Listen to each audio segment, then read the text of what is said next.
الطقم سخني، الطقم نطمني. تفضل. ناس تتحمس.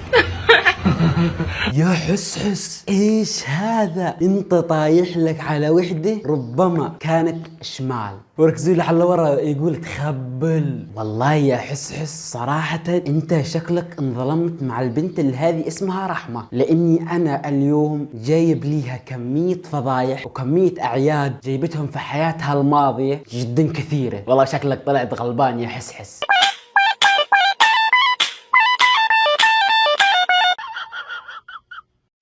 اليوم مقطعنا عن حسام ورحمة. حسام هو زوج رحمة، ورحمة هي مرت حسام. الله، معلومة جديدة، يلا انبسطوا. فاليوم راح ناخذ جولة في حساب حسام. الله، وراح ابين لكم حقائق وحاجات عن مرت حسام هذه اللي اسمها رحمة. جدا راح تنصدموا من الاشي اللي راح تشوفوه. فضايح جدا كبيرة يا اخوان، انا ما توقعت ماضيها كذا، لكن يا اخوان انتم عارفيني دايما ما بطلع الفضيحة الا للناس اللي يستاهلوا انهم ينفضحوا. ودايما يا اخوان هذه القناة فيها كل شيء حصري وكل شيء جديد، يعني راح تشوفوا حاجات عن مشاهير في حياتكم ما شفتوها. فراح ندخل حساب حسام وناخذ اخر مقطع نزله وننزل في حسابه بالتدريج، وكل ما ننزل بشويه مقاطع راح اوريكم شيء صادم لرحمه زوجة حسام.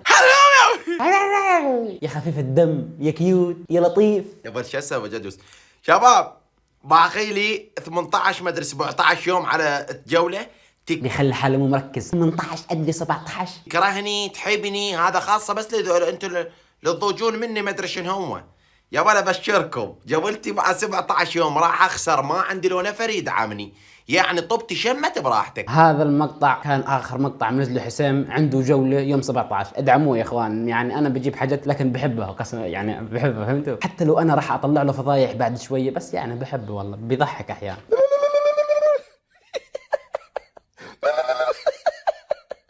يا اخي المحتوى العائلي هذا ساير بسد النفس، يعني واحد بيطلع مرته بلبس جدا ضيق، فول ميك اب، كيف يا اخي انت بترضى على نفسك؟ انت ديوث لهالدرجه يا اخي، بتخلي ملايين الاشخاص يشوفوا زوجتك اللي راح اطلع لها فضايح بعد شويه يعني. امون لن يغفر لكم. ويغفر لك انت يعني؟ امون لن يغفر لكم. يعني يغفر لك انت؟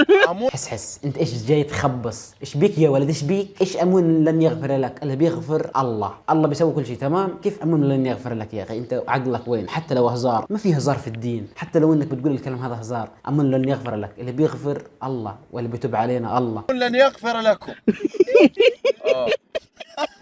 لعنة عليك. اللعنة عليك انت اول واحد يا نجس.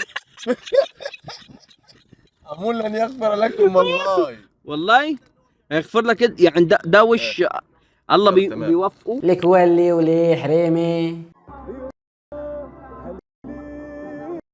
يم العراقي من حاجة فرحين، نص ولدي يلعبوا ونص ويعذبوا.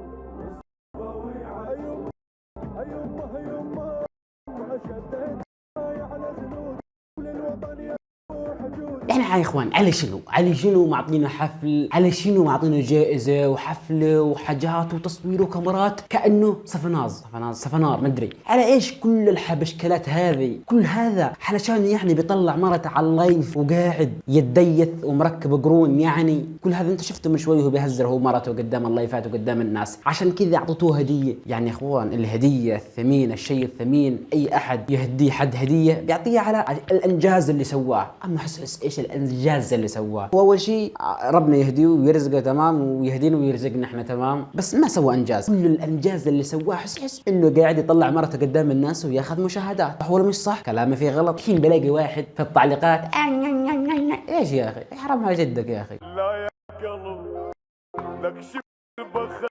هذا حس بيصور مرته وهي قاعده اشيل شعر وجهها. هذا الانجاز اللي سواه في حياته كلها. ما سوى انجاز في حياته الا انه صور مرته وهي بتشيل شعرها.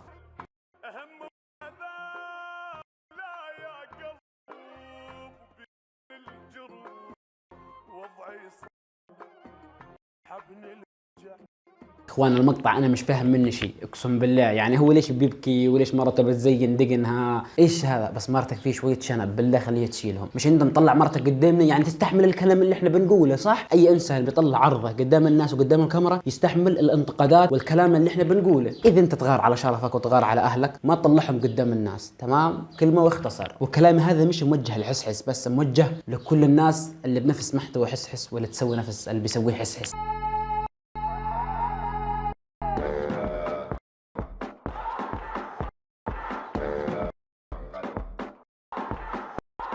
لكرقس لكرقس ليه كرقس شوف ايه. الله يرحمك صدام حسين، كان لو انت عايش يا صدام حسين ما شفنا هذا الشكليات ابدا بتترقص.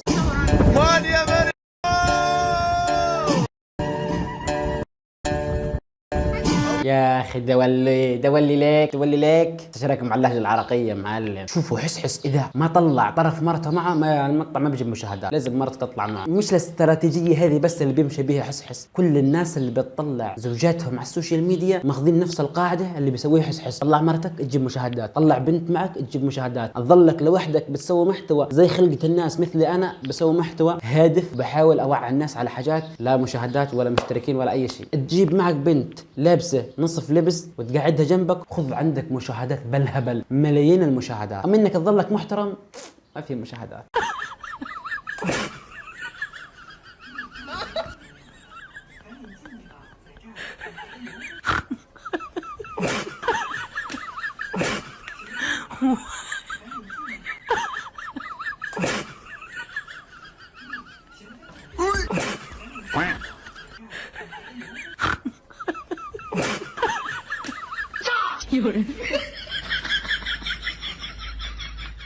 يا سلام يا حسحس، يا سلام يا سلام. لا حزنان لان مرته حطت على وجهها ما سوت له يا اخي. وبعدين يعني مع الناس اللي بتسوي محتوى عائلي هذا حسوي مقطع كامل يا اخوان عن الناس اللي بتسوي محتوى عائلي وتطلع شرفهم قدام الكاميرا. طبعا مش كلهم كذا بيطلع شرفهم قدام الكاميرا بشكل مبالغ فيه، فهمت؟ في ناس بتطلع بس باحترام، فاهمين كيف؟ اما في ناس بتطلع بتصور لك شو اسمه من وراء 24 ساعة. حسام الله عليك معون حاط 9 قبل هي فرصة ببلاش. وادري بي صحيح. يقول شو اسمه بوفيه مفتوح. صحيح بوفيه مفتوح. بوفيه مو بوفيه. بوفيه احمد انت قلت بوفيه مفتوح. طبعا حسام المقطع هذا كان قبل ما يتعرف على رحمة، كانت الطريقة الوحيدة انه يجيب به مشاهدات انه يسوي نفسه اهطل عبيط بالمصري مجنون مش فاهم شيء، ويحطه في مطعم شنو هذا ولا كأنه اول مرة يشوف اكل، شنو هذا ايش هذا بوفيه، بيسوي نفسه علشان يجيب مشاهدات والناس تضحك عليه، تمام؟ يعني بيجيب مشاهدات بضحك الناس عليه. والان يا اخوان خلينا نخش على الدسم وهي فضيحة رحمة القديمة، تمام؟ تخبل، مش انا بقول كذا هو بيقول كذا. خمسة خمني اطمني تتخبى ناس تعال تحمس. اختار ضيق من الصبح خالك. وصل بديت اوصل. يا والله اقسم بالله انت ضحكتني. يعني وهي صغيرة ها وهي كبيرة ها، الله العظيم قسما بالله يعني انا ما ودي اتكلم. انتم يا الناس الفانز لرحمة انتم قولوا في التعليقات ايش الشيء اللي شفتوه، فهمتوا؟ ايش يعني واحد يفهمني، يعني انا صراحة مش فاهم.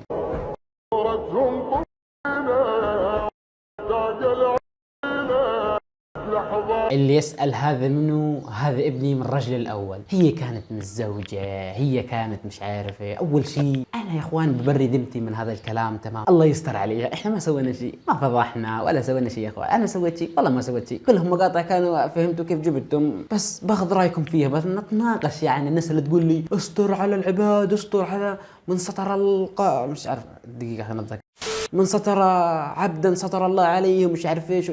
يا اخوان انا ما بفضح الا الانسان اللي يستاهل انه ينفضح، اللي ما بيتوب، فهمتوا؟ الانسان اللي ما بيتوب مره ولا مره خلاص ربنا بيفضحك بعد لما ما تتوب مره ومرتين ثلاث، والرابعه راح تنفضح فيها يعني. وانا يا اخوان اللي اول مره يشوفني مسوي سلسله فضايح كل المشاهير اعتبار فضحتهم، تمام؟ واللي ما حط لايك لغايه الان يحط لايك واشتراك وفعل الجرس، يعني استحى دمكم، يعني مونتاج وتصوير استحى دمكم، حط لايك واشتراك، تمام؟ فهذا مقطعنا اليوم يا اخوان عن حسحس وحبيبته رحمة. ألقوا باحترامها، ألقوا باحترام، والسلام عليكم ورحمة الله وبركاته.